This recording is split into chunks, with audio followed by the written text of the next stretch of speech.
નમસ્કાર દર્શક મિત્રો, @ગુજરાતમાં આપનું સ્વાગત છે।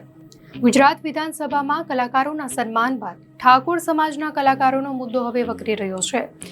ગુજરાત વિધાનસભામાં કલાકારોને સરકાર દ્વારા આમંત્રિત કરીને બોલાવવામાં આવ્યા હતા તેવું કહેવાય છે, જેમાં ગુજરાતના અનેક ખ્યાતનામ કલાકારો ઉપસ્થિત રહ્યા હતા, પરંતુ આ કલાકારમાં ઠાકોર સમાજના એક પણ કલાકારને ન બોલાવાયા હોવાના આક્ષેપ થયા છે।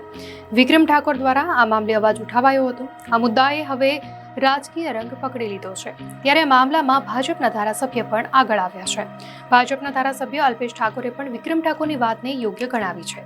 જોકે તેમણે કહ્યું હતું કે કલાકારોને બોલાવવાનું પૂર્વ આયોજિત ન હતું, અમને પહેલા ખબર હોત તો સુધારો કરી દીધો હોત। તેમણે કહ્યું કે સરકાર તેમની સાથે સન્માનપૂર્વક વ્યવહાર કરવા માંગે છે। તેમણે કહ્યું કે સરકારે વિક્રમ ઠાકોરને આમંત્રણ આપવું જોઈતું હતું। તેમણે કહ્યું કે સરકારે તમામ કલાકારોને બોલાવવા જોઈએ। અલ્પેશ વિક્રમ ઠાકોરે જણાવ્યું કે સમાજ સાથે ઊભા રહેવાની જવાબદારી મારી છે। રાજનેતાઓની જેમ જ કલાકારોમાં પણ ગ્રુપ હોય છે અને કલાકારો ગ્રુપમાં લોબિંગ કરતા હોય છે। મહત્વનું છે કે વિક્રમ ઠાકોરે આક્ષેપ કર્યો હતો કે મને નથી બોલાવ્યું, મને કોઈ વાંધો નથી, પરંતુ ઠાકોર સમાજમાંથી કોઈ પણ કલાકારને બોલાવવાની જરૂર હતી। ઘણા સમયથી હું જોઈ રહ્યો છું કે મારા સમાજ સાથે અન્યાય થઈ રહ્યો છે, ઠાકોર સમાજની અવગણના થઈ રહી છે। સરકાર એવું નથી કરી રહી, પરંતુ વચેટિયાઓ આ કરતા હોય તેવું લાગી રહ્યું છે।